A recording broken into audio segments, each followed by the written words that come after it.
elite sevens player, an elite player who was able to represent our country for a very long time, and I've achieved a lot with the Kenya Sevens, both the sevens and the 15 squad of play. I think from my side, my journey has been different because rugby was never my first game. Rugby is a sport that I built interest after I finished high school. So I think most of the audience that we have today are very lucky to have started rugby much earlier than when I started. I think it is very important to get that base, very important to know that when you start early, you're able to learn a lot from the sport and from the people who are there to guide you, like the guiding that you're getting from people like Leis Olaka, the exposure that you're getting at that level. Some of us were not lucky enough to start it at that level. So it's a good start for you guys who are already starting rugby at an early age at high school. For me, I played basketball and handball. It built my career. It built my character. I have a very different character from most of the players because I believe in hard work. I work very hard to be where I am today, and I'm a very open guy because I'm open to learn. Because you are never the best without learning from the best. You learn a lot from the people who are around you. So I got to learn a lot from the people who are got in my clubs. So I've played for different clubs. I played for a small club in Kisumu. I started my rugby in Kisumu. That's where I was first. That's where I started my journey, the rugby journey. I joined Kisumu in 2005 after finishing my high school in 2004. So it was a different journey for most of the rugby players because I didn't play rugby in high school. So I was above 18 when I started rugby. So for me, there was a lot of learning, a lot of things that I had to do from my side to be able to get to an international player that I turned out to be. So I had to work very hard, come up with an open mind, a mind that was able to learn from the people who were there, the people who are very experienced, the people who had an advantage, who started rugby before I started. So for me, it was a catch-up thing. And the good thing about me, I was well-built. This thing comes gene. I come from a very well-built family, so I was well-built. I had a good body structure to be able to fit into rugby. For me, it was just to work hard, learn the basics that would help me to play rugby. So that is the thing that I think you're doing at the moment, the guys who are starting rugby, learning the basics. The basics is everything that will carry you. The more you learn, the more you get comfortable doing the basics of rugby, the better you'll be to playing at an international level, at the club level. So the more you're introduced into the basics, the passing, the catching, the high balls, let me say your physical ability, your strength, those are the things that will carry you through to the club level, to the national level, and to the highest level you want to play as a rugby player. So the biggest thing for me was setting targets, because when I joined rugby, I found people who are way ahead of me, who had learned the basics, who had gone into rugby fields. For me, it was just to catch up, know how to catch the ball, how to pass, transition from basketball and handball into playing into a full touched line. So for me, it was very difficult, but the big thing that I had heart to learn, the open mind to study from the others who are experienced, I think that thing helped me a lot to be able to get to where I am today. Learning, doing extra work, because that is the thing that made me different from most of the guys. I was able to catch up with most of the guys who have been playing rugby for a very long time, being able to learn from the people who were there. And I was lucky enough, I got to play with some very experienced players. When I joined KCB in 2005, KCB had just started winning the Kenya Cup. So they had a very good side, a very good pool of good talent of players. For me, it was just to get used to the system of playing at KCB, learn from at the club at that moment. And I think they helped me a lot to get to where I am today.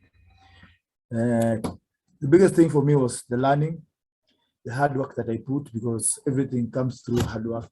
I had to work very hard, extra hard than the guys who were there before, to be able to earn a spot to play for KCB and to be able to get a call up at the national level. 2 years down the line, after getting into the club level, I got my first call up to play for the Kenya 15s. That was where I got my first call up. I played for Kenya 15s for a while. Then I got my call up to play for the Kenya 7s in 2006. So it's been a journey that it's not been easy. It takes a lot of hard work to transition from the 7s to 15s to 7s to 15s. So it's always about hard work, the hard work that every individual is able to put in, because there are things that you have to do and the people you have to be able to learn from.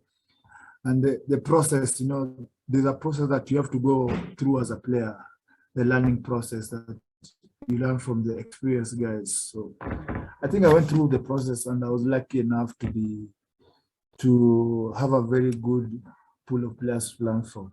So I would say my transition was a little bit easy because it was aided with among the best players that I ever played alongside.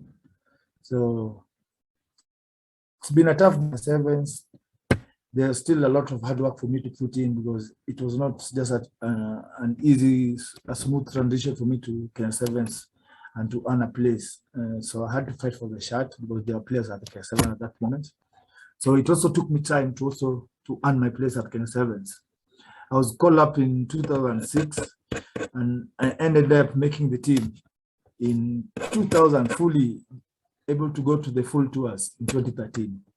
So within those years, I would say I was still transitioning as a player from the amateur, the guy who started rugby late, getting to know the basics, getting my basics right, being comfortable to play the code of 7s at an international level.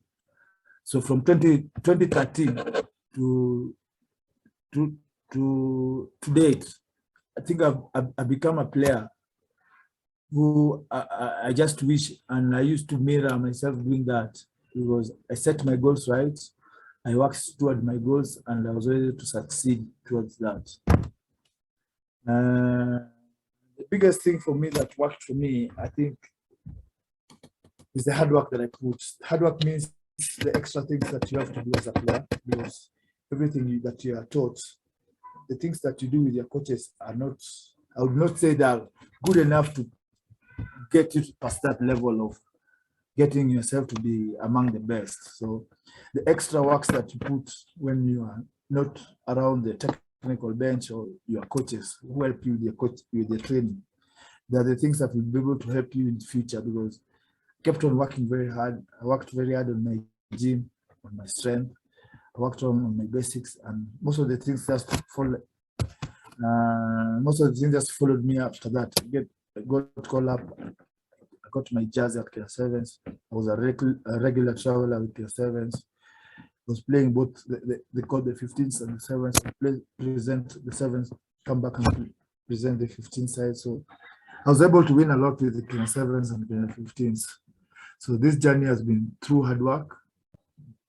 The belief that I had on my technical bench, the belief I had on the other players, and the hard work that I put as an individual just to get myself to that level. Well, what has been your highlight in your journey that probably would inspire the boys that we're having here and also other sports people outside? I think my biggest highlight with the national team is winning Singapore. It's something that we've really worked very hard. Several years people have gone to the RB and not able to bring the cup home. Being able to bring that cup home in 2016 was the biggest highlight, and I think it's something that will keep for a very long time in our hearts, because we keep on working as a team, hoping that there's a team that will go out there and replicate what we did and to be able to bring that trophy home. So I think it's just a process. Like the team we have at the moment, they need to go through that process just to get to the level that we go to, and to be able to present as well and to be able to get the trophy back home.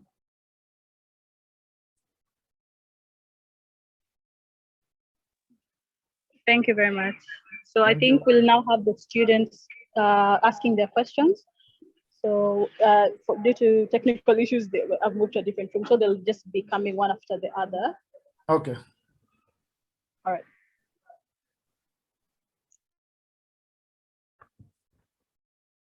Just hold on, one of them is coming up. Yes, sir. Hello. Hello. You are talking to John. Hi, John. Hi to. What about you? My name is Andrew Amonde. Thank you for me. Thank you, John. Yeah. How did the challenge that you faced? I think the biggest challenge I would say that I've come across is just like when you pick up an injury, it's always a big challenge for a player. Picking up an injury, going through the process of recovery and coming back to a team that, when you leave a team, it doesn't stop because people pick up from where you left and the people who step into your position and even get better. So when you are out with injury, it takes you time to come back. It's also a mental thing because it's now training the mental strength just to be able to go out, rehabilitate yourself, get yourself better, and to be able to come back as strong as possible and to be able to fit into the team and to be able to play even better before you picked up the injury. Okay. Yeah.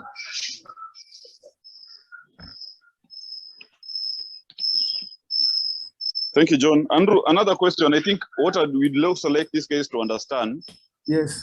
is in terms of process of getting ready to play. Because if you look at school level, it's usually a rush. So when the calendar comes out, guys train for 2 weeks, guys go play. Then after that, it's downtime. So I think if you're able to just help them to understand, like if it is at strength levels, what do you need to be doing? If it is at fitness level, and even that patience bit, you might not be in the squad today, but you just need to hang around. I think for you, your story is unique. You started playing late, and it took a bit of time for you to get. Yes. So I think we just like you to help them to understand, like the process, especially getting ready to play, and what exactly is looked at. For example, for you to be at Kenya Sevens for the period that you've been at. Yep. Exactly. When we are talking about the process, the process of playing, because, when the calendar is out, like when you're in school, you don't have that much time, but there are things that you can do for yourself as a player, because when you're a rugby player, you're not surprised to be a rugby player because, at some point you'll be playing when you're older. So there are things that you need to do for yourself before you get into the school calendar. You need to get your level, your level of fitness at a certain level that will be able to sustain you to play the whole season, that will be able to keep you fit and injury-free to be able to fit into a team system. I think for me, the process that we go through at the club level is also to have that off-season when nothing is happening, for us just to work on our physical strength. That means we are working a lot on our gym, things that will be able to make us go through our whole season without picking injuries and to be able to sustain us as a club to be able to win. Like our club always win. So we're not going through that process of off-season just to do the right things. The right things mean you're doing your gym work, you're doing your exercises, the things that you feel as your weakness, you work on them during the off-season. So when the season comes, when the calendar comes out of the season, you're already at a certain level for you to start for your preparation and to be able just to fit into a team and to be able to learn the process of playing. The other thing about waiting for your time to come, because we said it's a process for you to enter into a system. Not everybody will be able to play rugby at the same time. So everybody has his season. Some people will pick up faster, some people will pick up slow. So when your time of playing hasn't come, you always go through that process. Just take time, learn your process, go through your process, learn what you need to learn, pick from what you need to pick from, because there's a lot that you can learn from your opponent, from your teammates. So learn a lot from your teammates, from what you have been given from the technical bench, from what you can watch from TV. There's a lot of lessons you can learn from rugby. Learn the process and get yourself better than somebody else who is playing before you and you are waiting to play at the same position. So you need to work very hard to show your technical bench you are the best option than somebody else who is playing before you. Okay, thank you. And finally, for me, before I open it up for the students, there is the issue of, probably these guys are not aware, we call it being an Otero. So when you started playing very well, you see, like in my time, social media was not that, it was not there as much. Yeah. But now your photos will be everywhere. So I think, how do they handle the fame? Still stay focused, and very important, the issue of studies. I think masomo ni muhimu sana. Because what I've realized is, us guys are entertainers. Guys will come to watch us play, but your time will come. You will be done. Yeah. So I think just help them to understand how to handle the fame when it comes, and also not even as they are playing, to ensure that bado mtu anasoma, so that when they are now at your stage, at our stage, life still goes on. Yeah. I think the biggest thing about, let me just talk about our education. Well, like what you are doing at the moment, most of you, the viewers, most of them, what they are doing at the moment. The biggest thing and the biggest focus for you now is your studies, because there's nothing that is more important than what you're doing at the moment. And it's important at the end of the 4 years you're in school, you're able to come out with something that will be able to, you will be able to show up after the school, because there is nowhere, because we are still running an amateur sports structure in our country. There's nowhere somebody will cheat you that you'll be able to play rugby at the level that for a very long time, because rugby is growing in Kenya. Every year there are young people coming through the system. So for you to be able to play at the international level for a very long time, it's not possible. The younger guys will be coming knocking at the door to be able to play and to be able to fit into the program. So the biggest thing about education now is for you to just focus to get something out of your education, get your grades, go to college, graduate from college, and then you can come back and play your rugby, because rugby is a very short-term thing. You'll be able to play for a certain time, and after your retirement, you need something to go back to, because most of them who played rugby before had to balance between school and rugby. And this is something that is still going on. We haven't gone to a level where that would say rugby has gone professional in Kenya, where you would be employed fully to be able to say that after high school, you'll be contracted fully to be able to live a decent life after school. So the biggest thing for you now is just focus on school, get something out of school, and then pursue it at your college level, at the university level, get something to be able to say, after I'm done playing, my playing career, I'll be able to go back to something to be able to sustain myself in life, because that is the most important thing. And that is the most important thing that we're preaching at the club level. Anybody who's joining our club at a junior level, you must be able to produce your school certificates. You have to follow up on what you're doing in school, or what you're doing in college, or what you're doing in university. What help can the clubs give you to be able to make you succeed? It is important for you to succeed in your education, because there's life after rugby. Then the other thing about the social life, that's the limelight that comes with playing rugby. It's something that is there, but it's something that you need to find a balance to, because it's something that comes with playing rugby. I think it comes with playing with every sport. For you, it's just a matter of being disciplined and the things that you need to sacrifice, because there's no Otero in a team. When a team is named, I think the strength of a team is the unity of the team. So that's why we believe on ourselves, because I'm not an Otero without KCB players. I'm only able to do my role if the other players are playing alongside and doing their roles. So we play our best plays when we're playing as a team, not when an individual is playing. There are times that an individual will carry us through, but the biggest thing that plays for us is the teamwork that comes out through the team. Hi, Andrew. Hi. I'm Jen. I'm a Hi, Jen. fitness and conditional coach. Yes. So it's so good that you've touched on working as a team. And Yes. I'll request if you could make them understand, like, what is the impact if they are on the pitch and they're not working as a team. Like, they make it look like a one-man's game. So at which point do they identify that they are working as a team? At which point do they get to have that collaboration and create a rapport between them? So which steps should they take so that they get to that point of working as a team? I think teamwork is something that is built within the setup of a playing unit, because there are things that they can be engaged on how to build their team setup and the teamwork that they need to do. Like winning as a team, it's more productive to win as a team than winning through individual, because individual cannot win you more every time, every games that you play. But when you play as a team, you're able to win more games because you share the workload, because every time you leave one individual to play, every time that you want to win through individuals. Imagine when that individual is not available to play or an individual picks an injury. So teams do not play through individual, teams play through teamwork and the system that they put together as teams to be able to support them to play better. That's how I believe, and that's how we go around it.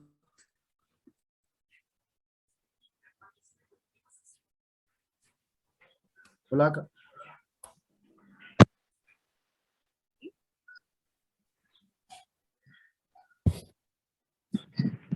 Hello? Yeah. Okay.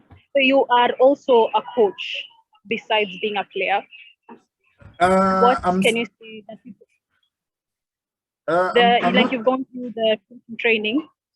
Yeah, I've gone through the training, but I'm still transitioning from my playing, because I'm still active playing for KCB. I'm still transitioning from my playing into coaching. It's something that it's a process that I'm going through slowly. I didn't want to rush myself into coaching because I've just finished playing international games, so I'm still focusing on playing on local to try and just to be able to boost myself and to be able to learn a lot from doing the shadow coaching from behind my top coaches. Okay, so yeah. What would you advise other players to do when it comes to upskilling in rugby? What more can they do on the pitch and off the pitch that is still rugby related? I didn't get the question. I'm saying, yes. What more can they do besides being players, and if they still want to be involved in rugby, that they can still be active? For example, you've done the level 1, level 2 coaching. What other options are there available for them? Because not as much as everybody wants to play, not everybody can play. Exactly. I get what you're saying. So it's important to know, because we say everybody will not be the same in the rugby field. So at a school level, there are people who will be able to come into the management, to be able to get into the other side of assisting a team to be able to get the win that they need, because everybody will not get a chance to play. So it's important just to know where you fall into a team, because without our technical assistant or the other people who play other roles for us to succeed as a team, it's important to know also the other things that are done behind the table are part of teamwork that brings the good margins or the good wins that we see in teams. So it is important that you can learn to be coaches. You can also learn to be team managers. You can learn to be refs. This is also part of rugby. You can be an assistant. You can be the team promoter, team identification. You can help with the identification of talents in school.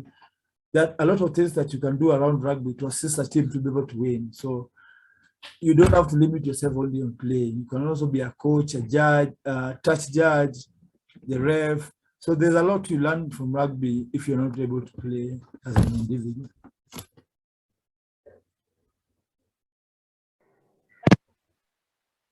I would like a question. Hello? Hello. Yeah. Hello, Andrew. My name is Caleb, and I had a question about the sevens. We've been told that we must have speed. Yeah. And my speed, I don't know if it's increasing or decreasing. Yeah. Because now I can see the training that coach is giving us. Yes. I've been trying that to improve my speed, but I can't. It's just decreasing. I think What? Hello? Are you done? Hello? He's asking what he can do about it. Is speed. Because speed is something that can be trained, and speed is something that is found through continuous training, and through vigorous training, you're able to build and increase your speed. Seven is about speed. That's why it's called sevens, and it's about the fastest guys in the field. So the more speed you have, the better you stand a chance of playing in a seven system. And for you to work on a seven system, there are programs you can do to help you to be able to increase your speed and to get yourself to be a better player at the seventh level.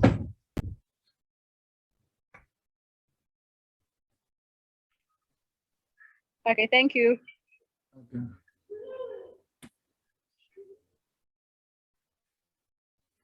Hello. So I think it seems like we are done. Probably we just want to say thank you to you for creating time. I know you've started off on a new path, so all the best in that. Yeah, as usual, we'll support where we can. okay. And when you come down to Mombasa, just give us a call. Oh, there's one player. Yeah. There's a player with a question. Okay. Ngoja tu kidogo.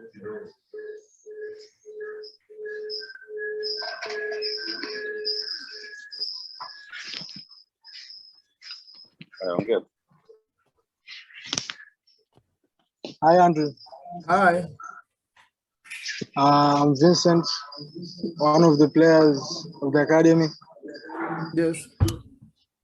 I wanted to ask, in order to make it the seventh team, Yes.